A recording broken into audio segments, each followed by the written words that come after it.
Uredništvo Kozmopolitana Slovenije je v okviru praznovanja svojega 20. rojstnega dne pripravilo tudi drugi Kozmo Brunch.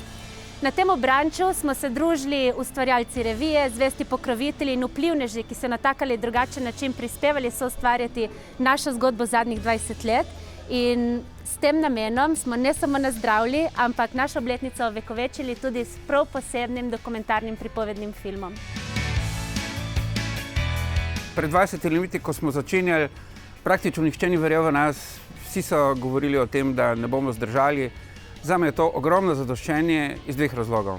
Prvič, da smo imeli prav, in drugič, za vse te mlade punce, ki so delale vsa ta leta, ki so znale ustvarjati, mlada dekleta, učila so se, znala so, in moram reči, da 20 let enega samega uspeha mladih ljudi, in zame je to zadoščenje zelo veliko, ko vidim, koliko mladih ljudi se je skozi Kozmopolitan uveljavilo in naredilo tudi mimo in kasneje potem velike uspehe v svojih karierah.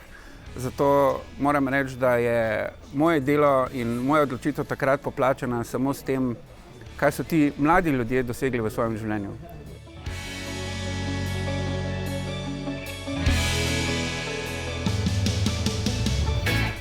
Glede na to, da je to ženska revija, sem na nek način res počaščen, tudi kot mister Kozmopolitana 2017. Se počutim nek del tega in res všeč mi je, da lahko nekako dobrodelno sodelujem, da lahko mogoče malo modno sodelujem, tako da še več takih trenutkov v bodoče.